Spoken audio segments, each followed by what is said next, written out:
Eu quero convidar você a abrir sua Bíblia no capítulo 2 de Atos dos Apóstolos. Nós vamos ler capítulo 2, a vinda do Espírito Santo. Essa será a segunda pregação sobre a série que iniciamos domingo passado. É uma série de pregações sobre o Espírito Santo e sua obra. Essa é a segunda das 6 pregações dessa série. Não são especificamente falando estudos doutrinários, mas são exposições bíblicas de textos que o Senhor vai colocando no meu coração para a gente falar com a igreja, para a gente ensinar. Então serão 6 pregações, uma já foi, essa é a segunda, pregações expositivas de textos que falam sobre o Espírito Santo, que mostram o agir do Espírito Santo, para que a gente possa aprender e viver bem pertinho dele e ele bem pertinho de nós, amém? Então, no domingo passado, nós lemos do capítulo 1, versículo 1 de Atos, até o versículo 4 do capítulo 2. Hoje eu quero ler todo o capítulo 2, então eu preciso da sua atenção. O texto, a leitura do texto é um momento tão importante quanto a explicação, se não mais importante ainda, porque aqui não tem interpretação, aqui não tem opinião, coisas que eu posso trazer de mim mesmo, né? Aqui é a leitura da palavra. Então concentre-se na palavra agora, que não haja pensamentos que tiram a nossa atenção, que nós possamos ouvir o Espírito Santo falar conosco por meio da leitura da palavra.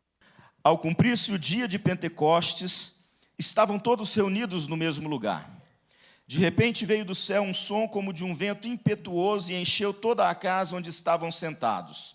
E apareceram distribuídas entre eles línguas como de fogo, as quais pousaram sobre cada um deles. Todos ficaram cheios do Espírito Santo e começaram a falar em outras línguas, segundo o Espírito lhes concedia que falassem. Estavam morando em Jerusalém judeus, homens piedosos, vindos de todas as nações debaixo do céu. Assim, quando se fez ouvir aquela voz, afluiu a multidão, que foi tomada de perplexidade, porque cada um via sua própria língua. Estavam atônitos e se admiravam, dizendo: vejam, não são galileus todos esses que aí estão falando? Então, como os ouvimos falar, cada um em nossa própria língua materna, somos partos, medos, elamitas e os naturais da Mesopotâmia, Judéia, Capadócia, Ponto e Ásia, da Frígia, da Panfilha, do Egito e das regiões da Líbia, nas imediações de Cirene e romanos que aqui residem, tanto judeus como prosélitos, cretenses e árabes. Como os ouvimos falar sobre as grandezas de Deus em nossas próprias línguas? Todos atônitos e perplexos perguntavam uns aos outros: o que será que isso quer dizer? Outros, porém, zombando, diziam: estão bêbados. Então Pedro se levantou junto com os 11 e, erguendo a voz, dirigiu-se à multidão nestes termos: homens da Judéia e todos vocês que moram em Jerusalém, tomem conhecimento disso e prestem atenção no que vou dizer. Estes homens não estão bêbados como vocês estão pensando, porque são apenas 9 horas da manhã. Mas o que está acontecendo é o que foi dito por meio do profeta Joel. E acontecerá nos últimos dias, diz Deus, que derramarei o meu espírito sobre toda a humanidade, os filhos e as filhas de vocês profetizarão, os seus jovens terão visões e os seus velhos sonharão. Até sobre os meus servos e sobre as minhas servas derramarei o meu espírito naqueles dias e profetizarão. Mostrarei prodígios em cima no céu e sinais embaixo na terra, sangue, fogo e nuvens de fumaça. O sol se transformará em trevas e a lua em sangue, antes que venha o grande e glorioso dia do Senhor. E acontecerá que todo aquele que invocar o nome do Senhor será salvo. Israelitas, escutem o que vou dizer.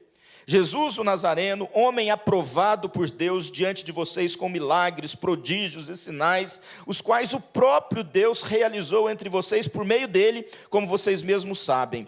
A este, conforme o plano determinado e a presciência de Deus, vocês mataram, crucificando-o por meio de homens maus.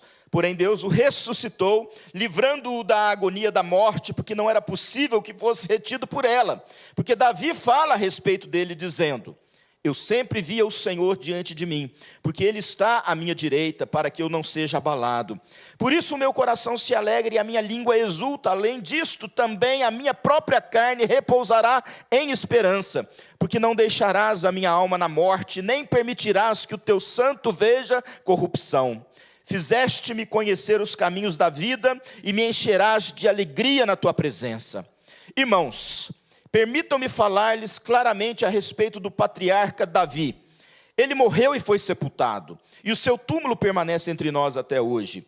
Sendo, pois, profeta e sabendo que Deus lhe havia jurado que um dos seus descendentes se assentaria no seu trono, prevendo isto, referiu-se à ressurreição de Cristo, que nem foi deixado na morte, nem o seu corpo experimentou corrupção. Deus ressuscitou este Jesus, e disto todos nós somos testemunhas. Exaltado, pois, à direita de Deus, tendo recebido do Pai a promessa do Espírito Santo, derramou isto que vocês estão vendo e ouvindo. Porque Davi não subiu aos céus, mas ele mesmo afirma: disse o Senhor ao meu Senhor, sente-se à minha direita, até que eu ponha os seus inimigos por estrado dos seus pés. Portanto, toda a casa de Israel esteja absolutamente certa de que a este Jesus que vocês crucificaram, Deus o fez Senhor e Cristo. Quando ouviram isso, ficaram muito comovidos e perguntaram a Pedro e aos demais apóstolos: que faremos, irmãos? E Pedro respondeu: arrependam-se e cada um de vocês seja batizado em nome de Jesus Cristo para a remissão dos seus pecados, e vocês receberão o dom do Espírito Santo. Porque a promessa é para vocês e para os seus filhos e para todos os que ainda estão longe, isto é, para todos aqueles que o Senhor nosso Deus chamar. Com muitas outras palavras deu testemunho e exortava-os dizendo: salvem-se desta geração perversa. Então os que aceitaram a palavra de Pedro foram batizados, havendo um acréscimo naquele dia de quase 3.000 pessoas. E perseveravam na doutrina dos apóstolos e na comunhão, no partir do pão e nas orações. Em cada alma havia temor, e muitos prodígios e sinais eram feitos por meio dos apóstolos. Todos os que criam estavam juntos e tinham tudo em comum. Vendiam as suas propriedades e bens, distribuindo o produto entre todos, à medida que alguém tinha necessidade. Diariamente perseveravam unânimes no templo, partiam pão de casa em casa e tomavam as suas refeições com alegria e singeleza de coração, louvando a Deus e contando com a simpatia de todo o povo. Enquanto isso, o Senhor lhes acrescentava dia a dia os que iam sendo salvos. Amém. Vamos orar mais uma vez. Pai, a Tua palavra foi lida e nós estamos diante dela com desejo de receber a instrução do Senhor. Eu sei, ó Pai, que pela pura leitura, ó Deus, o Senhor já falou conosco, o Senhor já trouxe à nossa memória esse evento único, espetacular que aconteceu há tanto tempo atrás, ó Deus, quando o Senhor, ó Deus, derramou o Espírito Santo, quando Jesus enviou o Espírito Santo, ó Pai. Ó Deus, e como é bom a gente relembrar essa história e repensá-la nos dias de hoje, ó Deus, quando há uma carência, ó Deus, de liberdade na Tua igreja, para que o Teu Espírito haja e os Teus filhos sigam, ó Deus, a instrução, o agir, ó Deus, a orientação, ó Pai, do Teu Espírito Santo, ó Pai. Fala conosco também através da proclamação, dê graça a este que ora ao Senhor, pedindo misericórdia, ó Deus, se colocando diante do Senhor como um servo apenas, pequeno, fraco, ó Deus. Pai, coloca as palavras na minha boca, Senhor, mas que a Tua igreja possa aprender, que a Tua igreja possa ser edificada, que a Tua igreja possa ser desafiada, que a Tua igreja, ó Pai, possa encontrar esse caminho da plenitude do Espírito Santo, ó Pai, em nome de Jesus. Amém, amém.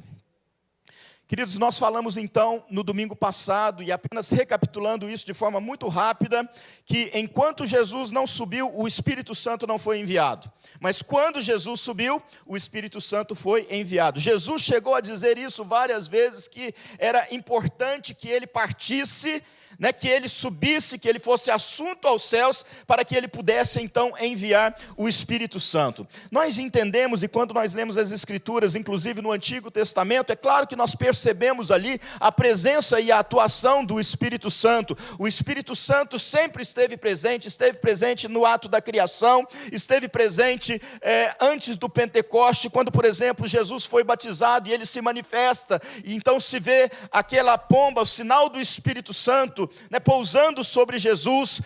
Em outros momentos, o Espírito Santo vinha sobre homens que Deus queria usar, fortalecendo-os, capacitando-os a exercer determinadas funções ou determinadas tarefas que Deus entregava a estas pessoas.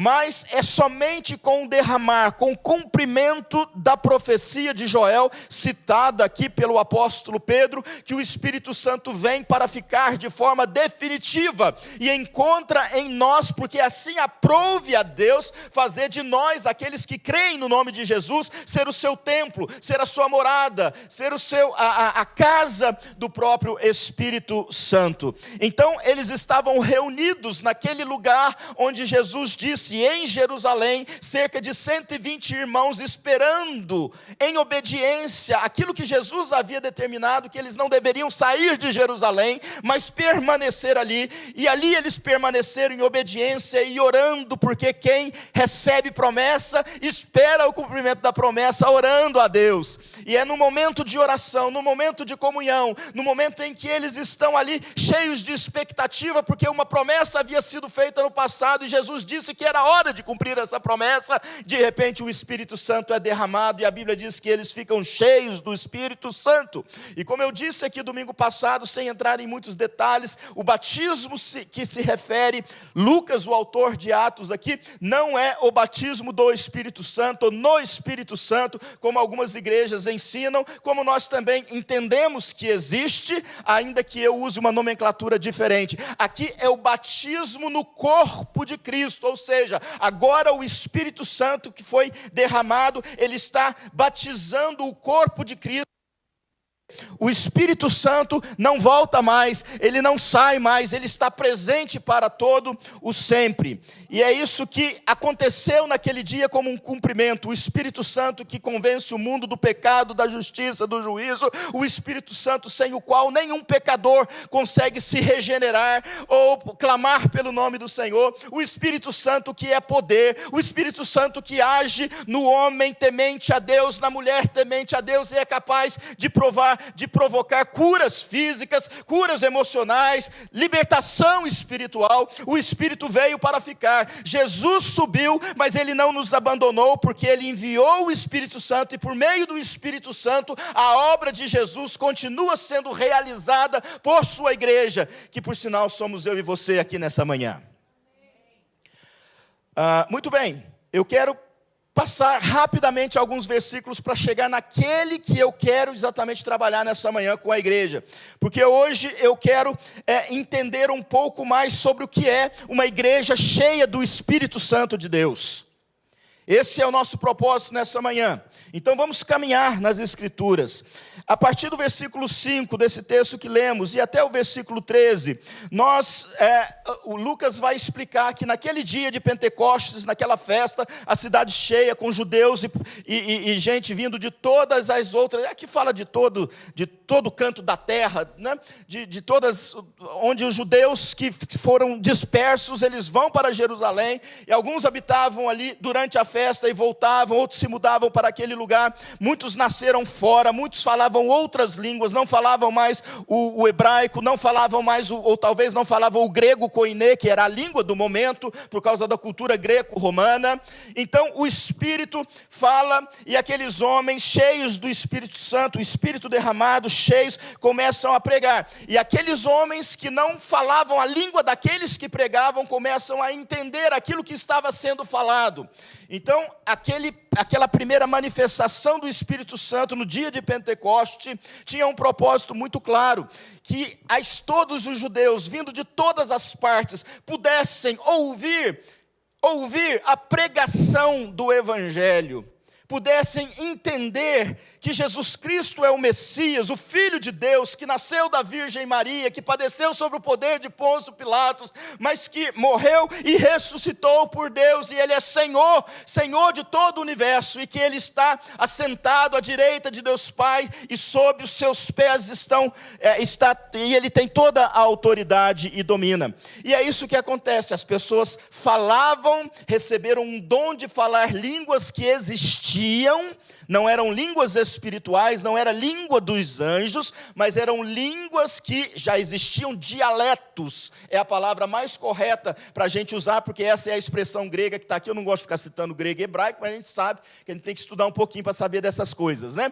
Então as pessoas ouviram a pregação do Evangelho. Aqui, dentro da história, é como se a primeira pregação do Evangelho, a primeira proclamação do Evangelho na era do Espírito Santo. E as pessoas ficam admiradas, e Pedro, então, alguns ficam perplexos, alguns perguntam o que isso quer dizer, outros zombam, achando que tudo aquilo nada mais era do que fruto de bebedice de algumas pessoas. E Pedro está ali. Pedro participou de tudo. O Pedro perdoado, o Pedro restaurado, o Pedro que foi recipiente da graça, da misericórdia, mesmo tendo negado Jesus e fugido com medo de ser apedrejado, morto, porque era um discípulo de Jesus, ele chora quando Jesus olha para ele e segue para a cruz, ele se amargura, mas ele se arrepende, ele entende quem ele é, e Deus, ao invés de acusá-lo, lhe perdoa e faz dele um dos maiores pregadores de toda a igreja cristã. Oh, glória a Deus, esse é Deus que transforma o pecador. Não há homem, por mais pecador que seja, que não possa ser transformado pelo poder do Espírito Santo de Deus. Quando o Espírito de Deus chega, meus queridos irmãos, acabou. Quando o Espírito chega, fala, é a tua hora, então a hora chegou. Ele faz a obra completa, ele mexe na mente, no coração, nas emoções, ele transforma, e aquele que blasfemava agora adora, aquele que criticava agora defende, aquele que... É assim, irmãos, é assim que é a obra do Espírito Santo. E Pedro então se levanta. Agora não tem medo. Agora, se for preciso morrer, eu vou morrer. Se for preciso ser perseguido, eu vou ser perseguido. E ele faz então essa pregação, essa famosa pregação de Pedro. Eu queria que vocês entendessem, nós estamos falando sobre o Espírito Santo. Nós estamos falando sobre a obra do Espírito Santo, sobre o poder do Espírito Santo. Mas Pedro, cheio do Espírito Santo, ele glorifica e exalta Jesus. Não há substituição, irmãos. O Rei é Jesus, o nosso Senhor e Salvador é Jesus. Toda a história bíblica foi registrada mediante a inspiração do Espírito Santo para falar de Jesus, para exaltar o nome de Jesus. O Espírito Santo maravilhoso, poderoso, porque é Deus, é a terceira pessoa da Trindade, presente no ato da criação, em tantos outros momentos. A Bíblia diz que é por meio desse poder do Espírito Santo que Jesus realizava os milagres, e é por meio do poder do Espírito Santo que os apóstolos ensinavam com autoridade, pregavam com autoridade, curavam os enfermos, libertavam os cativos. Mas o Espírito Santo, ele quer glorificar e exaltar a Jesus. Parece aquele que sabe do seu papel, da sua importância. Eu peço a Deus para não falar bobagem, Senhor, me ajuda. Porque é tão difícil falar dessas coisas, né? Mas parece que ele quer ficar ali nos bastidores, né? Para quê? Para que Jesus seja glorificado, para que Ele apareça, para que o mundo o conheça, para que a igreja se curve diante dEle, e para que a igreja o glorifique e reconheça que Ele é Senhor nos céus e na terra, com toda a autoridade, será para todos sempre. Amém. Pedro vai falar pelo menos 5 coisas. Primeiro, versículo 27. Ele vai falar primeiro sobre Nazareno, homem aprovado por Deus diante de vocês, com milagres, prodígios e sinais, os quais o próprio Deus realizou entre vocês por meio dele, como vocês mesmos sabem. Ou seja, a primeira coisa que Pedro quer deixar bem claro, que Jesus é o Messias, que Jesus é o enviado de Deus, ele é o Filho de Deus. Então Pedro fala da vida de Jesus aqui, e de tudo aquilo que ele fez, das obras que ele realizou, de como ele operou milagres, de como ele salvou, de como ele ensinou. Então Pedro traz à memória dos seus ouvintes nessa primeira pregação a vida de Jesus. Segundo lugar, ele vai falar sobre a morte de Jesus. A história de Jesus precisa ser compartilhada de forma completa. E por mais que homens maus tenham se levantado para matar Jesus, Pedro quer deixar bem claro que não existe absolutamente nada nessa vida, e o plano dele, de Deus, o plano de Deus, o plano de salvação é perfeito. Os homens intentam contra Jesus, mas o plano já havia estabelecido. Então é mediante o poder de Deus, mediante a presciência de Deus, ele é crucificado, ele é morto. Pedro fala da morte de Jesus, porque o salário do pecado é a morte. Porque do dia em que dele comerdes, se referindo ao fruto proibido no Éden, certamente morrerás.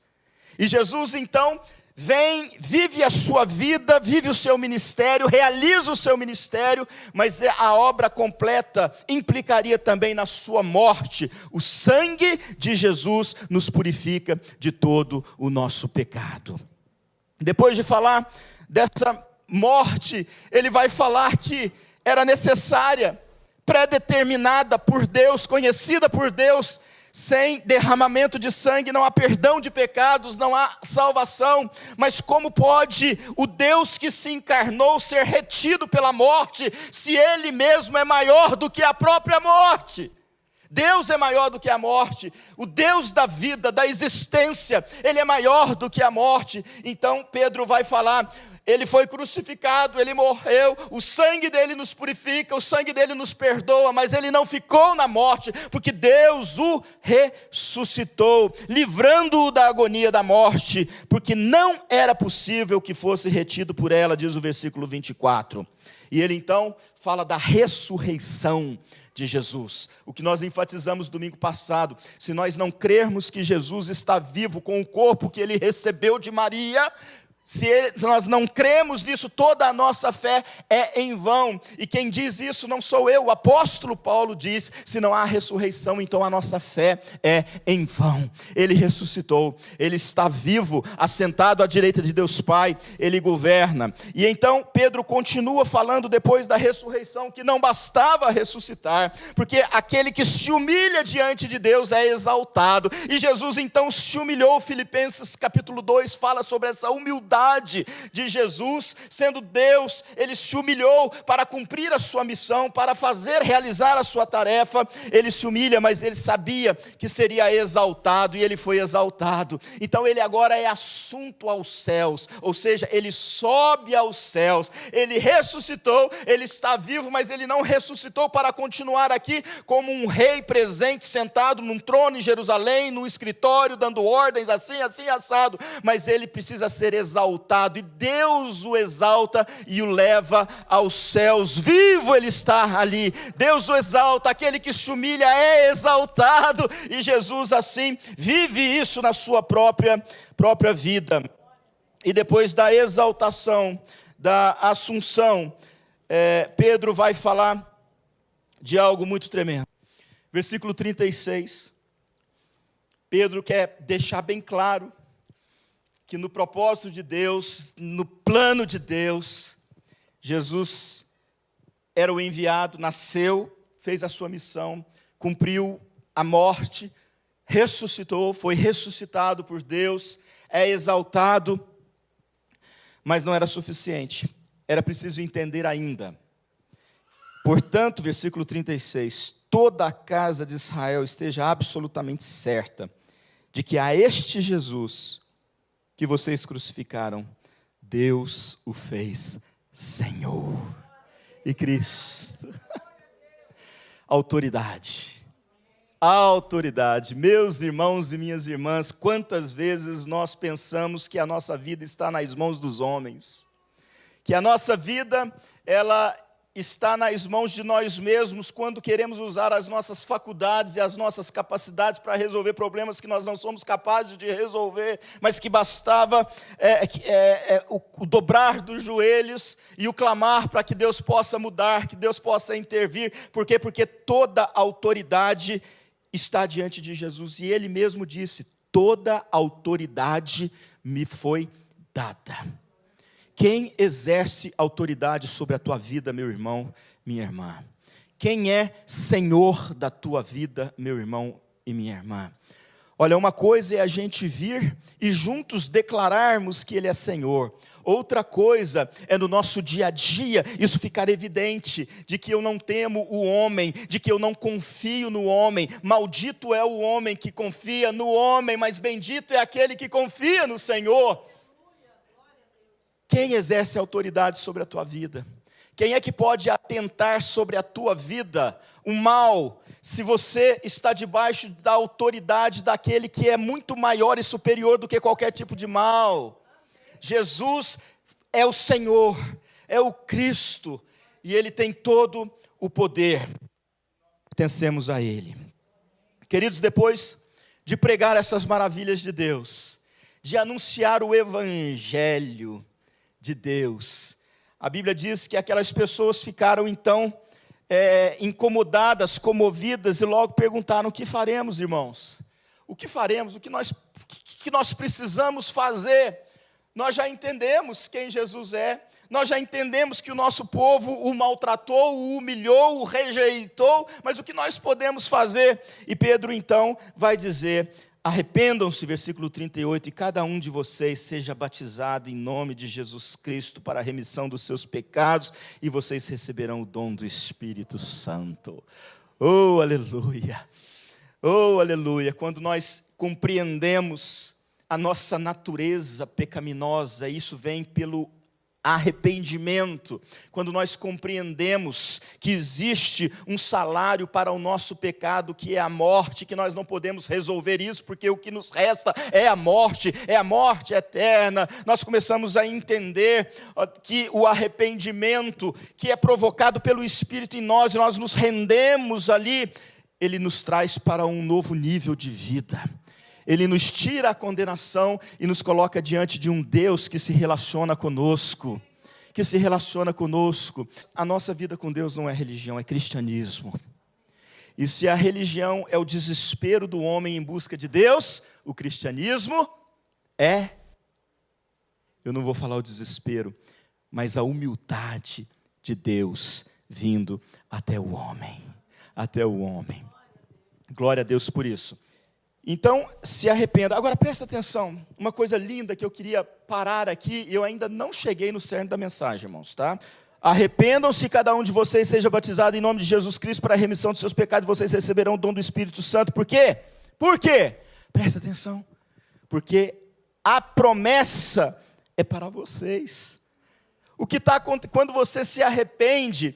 E quando você fala: Senhor, eu preciso, eu quero, você está se abrindo para receber a promessa que Deus fez para cada um de nós, de enviar o Consolador, de enviar o Espírito Santo que nos sela, dizendo que nós agora temos um dono, que nós não estamos abandonados, e que este dono, apesar dos nossos defeitos, esse dono, apesar das nossas dificuldades em se relacionar com o próximo, esse dono, ele não quer saber, porque ele nos comprou no sangue de Jesus e nos selou com o seu Espírito Santo, e ele diz: você é meu, eu te comprei, você me pertence. Essa é a promessa dele para a minha vida, para a sua vida. Você está entendendo isso, meu irmão? Falávamos antes do culto, que aquele que começou a obra, a boa obra, ele há de completar até o dia final. Você se arrependeu, você recebeu esse Jesus, você anda escorregando por aí, saiba que Jesus vai atrás de você, meu querido. Se eu fosse você, ficava esperto, se arrependesse hoje e voltar, e se arrependa hoje e volte para esse caminho agora, porque parece jargão, mas é fato, é verdade. Aquele que não vem pelo amor, vem pela dor, e Deus não vai abrir mão. Ele não vai abrir mão, sabe por quê? Porque Ele te comprou com o sangue de Jesus derramado no Calvário e te selou com o Espírito Santo. Aperta o teu passo. Mas é uma coisa linda aqui, que muitos não entendem isso, e que eu peço a Deus que toque aí com o Espírito Santo para que entender. Porque, sabe, essa promessa, ela não foi feita só para você, individualmente. Deus não quer que você seja salvo, Ele não quer salvar a você e ao mesmo tempo que os teus filhos se percam. Há por trás dessas palavras aquilo que nós chamamos de aliança, de pacto. E é uma aliança e pacto não que eu ou você fizemos com Ele, mas que Ele fez conosco. Porque se fosse uma aliança que nós teríamos feito com Ele, certamente não seríamos capazes de levar até o fim, porque somos falhos, erramos, e nem sempre cumprimos as promessas que fazemos, sequer para o esposo, para a esposa, para os filhos, quanto mais para as coisas de Deus. Mas Ele é fiel para cumprir cada uma das suas promessas. Ele é poderoso. Não é homem para que minta, mas é Deus que não mente, e a sua palavra não cai por terra sem que primeiro cumpra o propósito para o qual ela foi destinada. Então aqui está dizendo o seguinte, que essa promessa é para você e para os seus filhos. Já parou para pensar nisso? Se você é pai, mãe de adolescente, de jovem, e que por alguma razão acha que você está perdendo os teus filhos para o mundo, é hora de você clamar por esse poder do Espírito Santo que está sendo revelado aqui nessa manhã, e clamar por eles, sabe por quê? Porque eles não pertencem ao mundo, porque eles pertencem ao Senhor, é promessa de Deus para a tua vida e para a vida deles. É preciso parar de se acomodar e achar que é isso mesmo, que é tempo de experimentar as coisas boas do mundo. Não é, pastor? Porque a gente também experimentou quando a gente era adolescente, quando a gente era jovem, lamentavelmente, e aí a gente justifica o nosso comodismo espiritual baseado na nossa história de fracasso, na nossa adolescência, na nossa juventude. Fracasso não pode ser usado como argumento para defender o fracasso do outro nos dias de hoje. O fracasso, a gente precisa pedir perdão, a gente precisa se arrepender, a gente precisa chorar por causa disso e dizer em nome de Jesus, eu não quero aceitar isso na minha casa, eu não quero aceitar isso na vida dos meus filhos, é promessa do Senhor. Você está entendendo, meu irmão? Mas eu achei que eu precisava parar nesse versículo, irmãos, para trazer isso para a tua mente, para o teu coração. Deus não quer só você aqui sentado nesse banco da igreja, Deus quer você com os teus filhos, e se eles já foram, se eles estão longe, interceda, busque, Ele vai voltar, em nome de Jesus, para os caminhos do Senhor, de onde eles nunca deveriam ter se afastado. E aí, irmãos, agora que eu vou começar a pregar, tá bom? Então vamos lá, os últimos versículos tem pelo menos 7 pontos muito importantes para a gente falar aqui com a igreja, e eu quero passar por eles, porque percebam que tudo gira em torno da obra do Espírito Santo naqueles dias. Uma obra definitiva, uma obra para sempre. O Espírito veio para ficar, ou seja, aquele mesmo Espírito, ou o único Espírito que foi derramado naquele dia, continua ao longo da história, atuando na sua igreja, atuando naqueles que fazem parte da igreja, atuando naqueles que são filhos de Deus, que são capazes de chamar Jesus de Senhor e Salvador. Ele continua, o Espírito é o mesmo. Então nós estamos falando dessa atuação, desse mover do Espírito que quebranta o coração endurecido daqueles que achavam que Jesus era, sabe-se lá o quê, um impostor, mas agora eles se curvam e eles declaram Jesus como seu Senhor e Salvador, e eles são batizados, eles recebem o Espírito Santo, e há um mover. E agora Lucas para de falar sobre essa atuação e passa a falar de como aqueles então que agora vivem cheios do Espírito de Deus vivem. A conclusão do capítulo 2 é exatamente essa. Porque não basta a gente saber que o Espírito foi derramado. Não basta a gente saber que a gente é templo do Espírito Santo. Não basta a gente ter conhecimento intelectual das coisas. É preciso a gente se apropriar dessa verdade, entender que o Espírito está em nós, mas Ele quer que nós sejamos cheios dEle, cheios da sua presença. E Lucas agora começa a falar exatamente de como aquela igreja vivia. E aquela postura, aquela dinâmica de vida, nos revela uma igreja cheia do Espírito Santo. Cheia do Espírito Santo.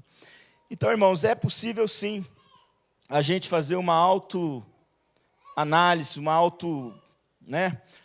avaliação e entender que nós temos o Espírito Santo, que Deus nos selou com Ele, isso é fato. E que você é salvo, isso é fato. você creu, declarou, não duvide da bondade de Deus, do amor de Deus, Ele não vai abrir mão de você. É isso que nós estamos falando, amém? Isso nós chamamos de perseverança dos santos. Mas outra coisa é a gente andar no Espírito. Outra coisa é a gente, com a vida da gente, permitir ou exalar o Espírito Santo. Outra coisa é, através da vida da gente, o poder desse Espírito Santo fluir, influenciando outras pessoas. Vocês estão entendendo isso? Então não basta ter conhecimento, não basta estar seguro, porque a gente não vai perder a salvação. É preciso viver cheio do Espírito Santo. Nós falamos muito sobre isso no domingo passado, vamos falar no domingo que vem, mas a primeira coisa que eles falam aqui, que Lucas fala, é que eles perseveravam na doutrina dos apóstolos. Irmãos, essa é sim uma característica da igreja cheia do Espírito Santo, porque quando nós falamos no Espírito Santo, a gente pensa que a gente está falando de barulho, a gente pensa que a gente está falando de manifestação sobrenatural, a gente pensa que a gente está falando de dom de línguas, a gente pensa que a gente está falando de tantas essas coisas extraordinárias, e de fato, estas coisas acontecem no poder do Espírito, na vida do crente. Mas uma igreja cheia do Espírito Santo precisa perseverar na doutrina, no conhecimento. A gente precisa ter embasamento, a gente precisa conhecer a palavra de Deus. E aqui diz que aquela igreja, porque estava cheia do Espírito Santo, ela perseverava na doutrina, ela não abria mão dos ensinamentos. E é bom dizer que aqui esse ensinamento veio pela boca dos apóstolos, porque os apóstolos foram chamados por Deus, enviados por Deus, e eles aprenderam pessoalmente com Jesus o que é o reino de Deus na terra. Então não havia ninguém melhor para ensinar as grandezas de Deus, o que é ser parte do reino de Deus, se não fossem os próprios apóstolos. Agora nós precisamos entender que quando nós falamos de perseverar na doutrina dos apóstolos, é porque eles perseveravam antes daquilo que eles tinham recebido do Senhor Jesus. Perseverar na doutrina dos apóstolos é conhecer a Jesus e não abrir mão dele. Perseverar na doutrina dos apóstolos é ouvir o que Jesus fala conosco pela sua palavra, crer naquilo e viver embasado naquilo. Perseverar na doutrina do apóstolo, nós não estamos falando de teologizar, de ficar criando discussões que não nos levam para lugar nenhum. Significa que existe uma palavra verdadeira e nós nos apegamos a essa palavra e não abrimos mão dela. O mundo vem e diz para nós que as coisas mudaram, porque isso era daquele tempo, daqueles dias, e nós falamos perseverando na doutrina dos apóstolos. Não, isso é mentira do Satanás, que quer nos enganar, que quer nos destruir, que quer destruir a nossa família, que quer destruir o nosso casamento, que quer destruir a nossa casa, e nós falamos não, nós perseveramos na doutrina dos apóstolos. Vocês estão entendendo? Quem não persevera na doutrina, pode até ter o Espírito Santo, é uma questão de tempo, Deus sabe todas as coisas, mas não vive cheio do Espírito Santo de Deus. Segundo lugar, diz que eles perseveravam também na comunhão, no partir do pão. A comunhão é algo tremendamente importante, irmãos. Só uma igreja cheia do Espírito Santo vive a verdadeira comunhão. E se a gente for primeiro dar uma explicação mais elaborada, teológica de comunhão, é que eu e Soninha, por exemplo, estamos aqui, ela crê no mesmo Deus que eu creio no mesmo Deus que ela crê, Deus Pai, Filho, Espírito Santo. Ela confessou o Senhor Jesus como seu único, suficiente Salvador e Senhor. Eu também fiz a mesma confissão. Eu declarei pela minha boca, como ela declarou, que cremos que Jesus Cristo nasceu da Virgem Maria pelo poder do Espírito Santo, que Ele é o Cristo enviado, e nós confessamos o quê? A mesma fé. A mesma fé. Então nós partimos o pão no dia da comunhão, nós participamos da Santa Ceia, porque cremos que ali há o simbolismo do que Jesus fez por nós, e nós anunciamos a vida por Jesus. Então nós estamos ligados com o mesmo propósito, nós temos o mesmo Senhor, o mesmo Espírito habita em nós. Isso significa que nós estamos em comunhão. Em comunhão. Agora, quando nós saímos desse campo teórico, mas que é verdadeiro, evidentemente, nós vamos para a prática. O que isso significa? Estar em comunhão vai um pouco além disso, porque agora eu tenho prazer, não apenas em crer como a Soninha crer, mas em viver com ela, em estar com ela, de caminhar com ela na fé. Ela é minha irmã, eu sou o seu irmão, e nós vivemos nessa geração como uma família, como um povo que é o povo de Deus. Então, quando eu falo de comunhão, eu falo da alegria de estar na casa de Deus, eu falo da alegria de conhecer a história de vida do meu irmão, da minha irmã, que eu não conhecia, e de repente eu conhecia, eu entendi tanta coisa que essa pessoa fala, que essa pessoa faz, mas eu estava na comunhão da fé, mas eu não estava em comunhão com ela. Havia uma separação. Então, agora não, eu sinto prazer, eu estou em comunhão, eu quero estar com os meus irmãos, eu quero me relacionar com os meus irmãos. Irmãos, relacionamento dentro da igreja é extremamente importante. É extremamente importante. Não existe vida cristã sozinho, isso é lei do engano, irmãos. Deus pode até te permitir por um determinado tempo que você se isole num deserto onde Ele vai tratar a sua vida, mas isso é temporário. Entendeu? Ele quer, Hebreus fala, irmãos, não deixei-vos de congregar-vos como é costume de algum. Então a gente precisa essa comunhão, a gente precisa demonstrar essa comunhão, a alegria de vir, de participar de um evento especial da igreja, de querer participar do PG, por exemplo. Por que você está falando de atividade? Então comunhão é ser ativista? Não, é porque a atividade, a agenda existe para nos propiciar, para nos oferecer um caminho onde a gente possa viver essa comunhão de fato. Agora eu estou cheio do Espírito Santo, mas eu não tolero o meu irmão. Está cheio que nada, está cheio de si mesmo. Eu estou cheio do Espírito Santo, eu levanto a minha mão, eu dou glória a Deus, eu grito, eu pulo, eu faço tudo isso e tal, mas eu tenho um problema, né, de relacionamento com aquele irmão, com aquela irmã. Me desculpa, irmãos, é isso que eu tenho falado. Às vezes a gente tem o Espírito, mas a gente não está cheio do Espírito, porque determinadas atitudes e posturas não são condizentes com uma vida plena do Espírito Santo. Como que o Espírito Santo pode estar aqui em mim e ao mesmo tempo a minha boca são impropérios um atrás do outro? Como o Espírito Santo pode estar aqui dentro de mim e eu olho para a vida do meu irmão com o qual eu tenho que ter comunhão, eu tenho que me alegrar com ele, chorar com ele, mas eu desejo as coisas que ele tem. Não existe esse tipo de comunhão. Vocês estão entendendo? Existem coisas que não são condizentes com a presença do Espírito Santo em nós e com o fato de sermos cheios do Espírito Santo. Então, eles perseveravam na comunhão. Não olha agora não, irmãos. Mas assim, lembra do teu irmão, da tua irmã, da tua igreja. Existe alegria?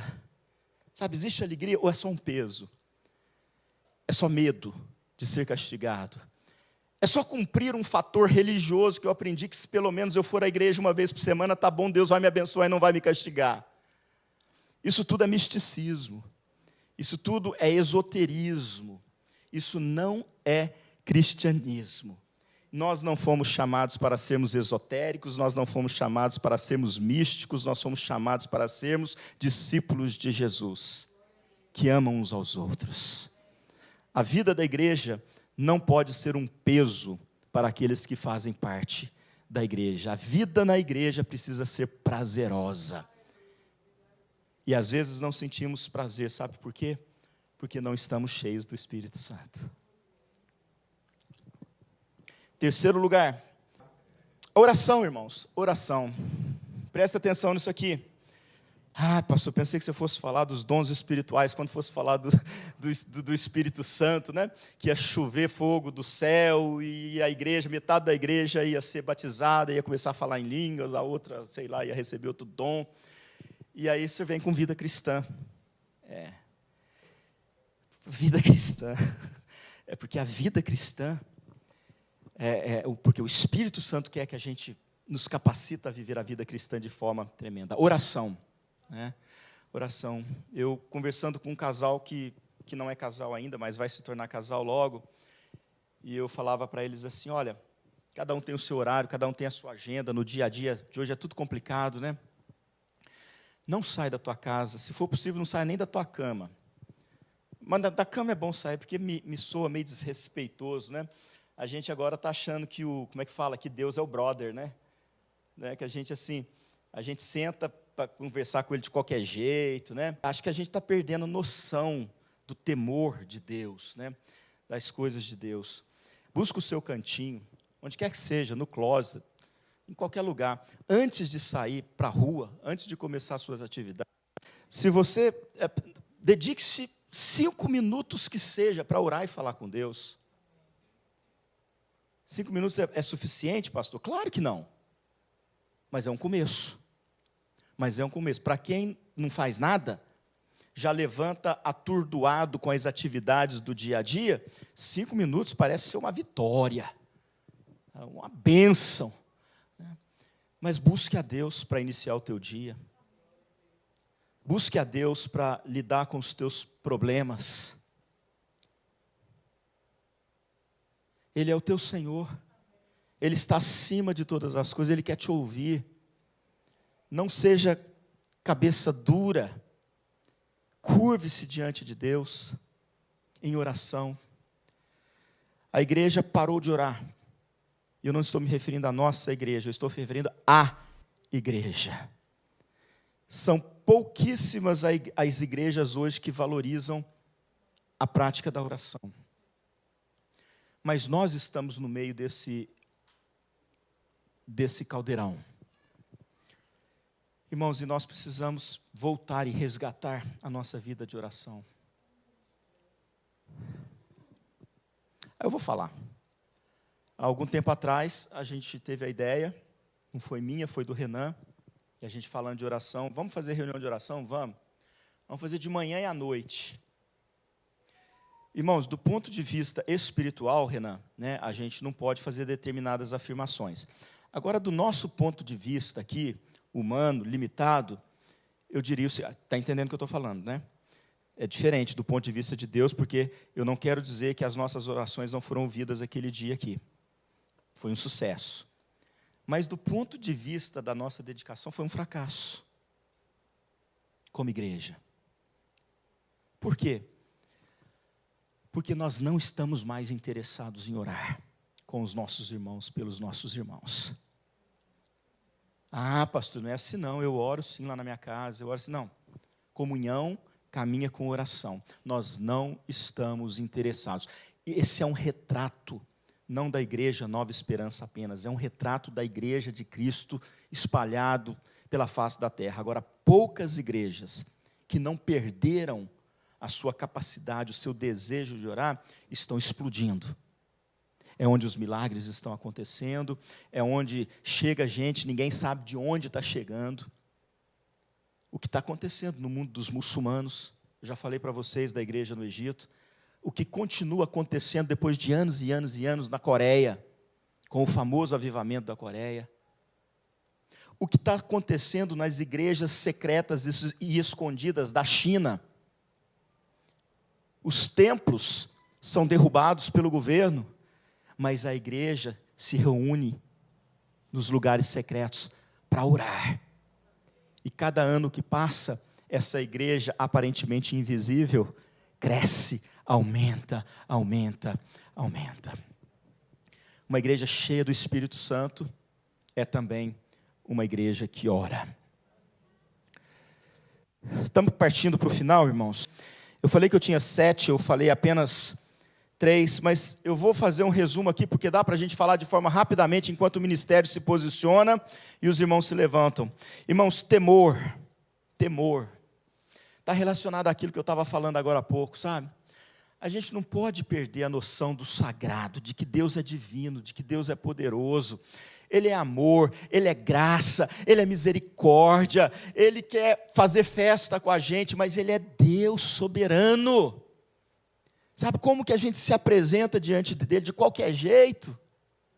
Você não sai da tua casa para trabalhar de qualquer jeito. Mesmo você que vai trabalhar na construção, por exemplo, você tem todo o equipamento que você precisa para ir, e você não vai sem. Por quê? Porque você precisa se cuidar, e é a vestimenta certa para ir para a igreja, para ir para o trabalho, não é assim? Se você tem uma reunião, se você vai numa corte, eu fui levar um brasileiro numa corte uma vez, e quando ele entrou no meu carro, eu olhei para ele, você vai assim? Ele estava parecendo um rapper, funkeiro, eu não sei diferenciar muita coisa do outro. E aqui eu não estou falando de preconceito, não. Tá? Não estou falando que eu sou preconceituoso em relação a estilo, não. Mas ele estava indo para frente de um juiz. E eu falei para ele, volta para tua casa, bota uma calça, tira esse tanto de coisa que está pendurado no você, né, e se veste decentemente para ir para frente do juiz. E ele ficou assim me olhando com aquela cara, mas não quis falar nada, porque eu estava lá de graça, não cobrei, acordei cedo de madrugada, ia lá para Tavares, afora, levar ele. Ele falou assim, ele podia ter reclamado, mas acho que ficou com vergonha, foi e trocou. Né? E quando nós chegamos lá na corte, me entra um rapaz totalmente mal vestido para a ocasião. E o juiz fez ele sair da presença, da sala, mandou ele apertar o cinto da calça e tirar a calça lá de baixo, e botar a calça no lugar onde tem que ficar, e botar a camisa para dentro, né, e se apresentar de forma decente na presença de um juiz. Nós temos o temor dos homens, e às vezes nos esquecemos do temor de Deus. Quando a gente está cheio do Espírito Santo, isso não acontece, irmãos, porque o Espírito Santo nos constrange. A gente já não quer. E aqui, meus queridos irmãos, eu não estou falando da roupa, eu não estou falando do corte de cabelo, se está na moda, se não está na moda. Eu estou falando do temor que flui do coração verdadeiro. Aquele que se curva, é o coração que se curva diante de Deus. Na hora da adoração, parece que isso fica explícito. A gente não está fazendo bagunça, por mais que possa parecer bagunça aos olhos de quem passa ali por fora, mas Deus está feliz porque a gente está tremendo e temendo na presença dEle, experimentando o Espírito dEle em nós. É por isso que depois vai falar que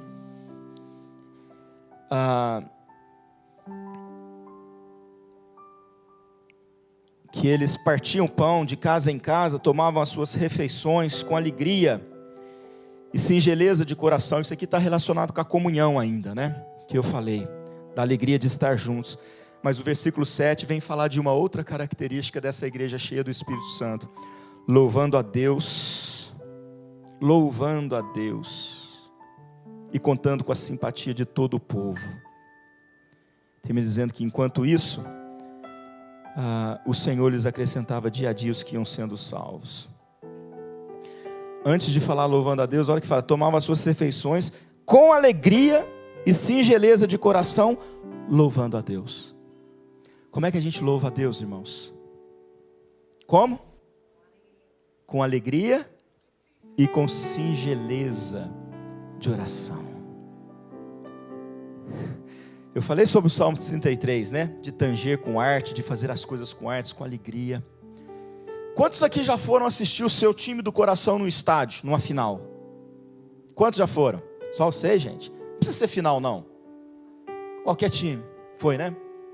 Eu já fui algumas vezes, já fui assistir a seleção brasileira, lá em Nova Jersey, alguns times. Irmão, você já viu o que acontece ali?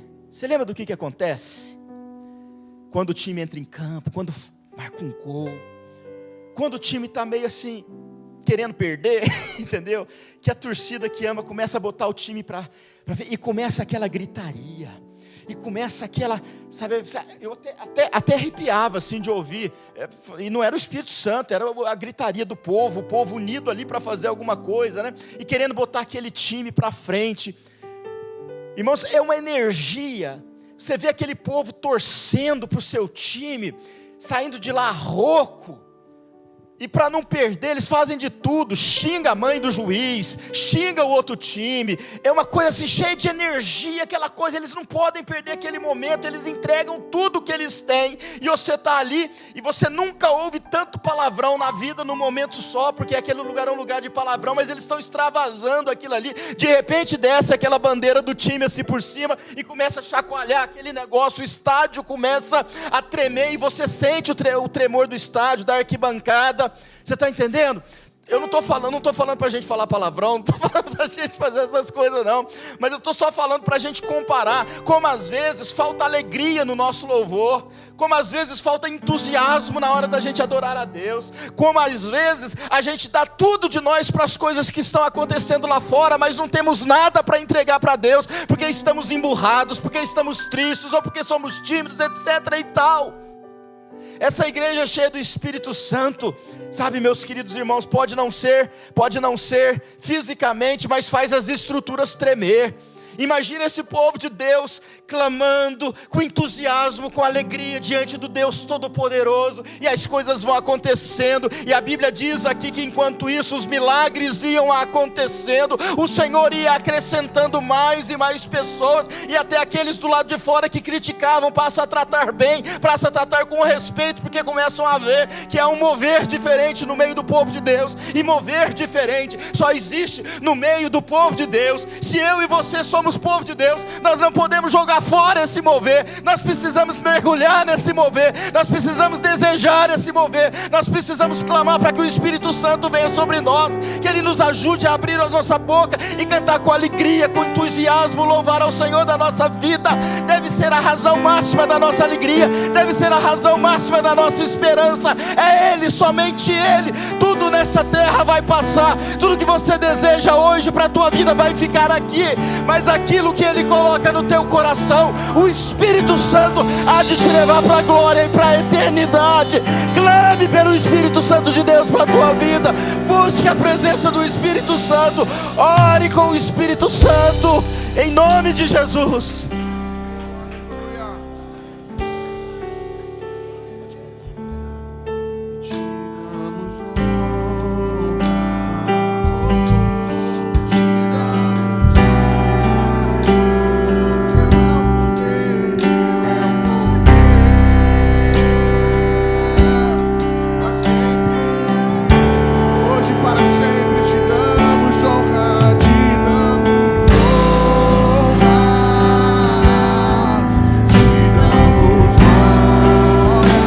Você pode fazer isso com alegria. Você pode glorificar ao Senhor nessa casa, nesse lugar. Você foi escolhido para isso, meu querido. Quebra as cadeias em nome de Jesus. Se libera.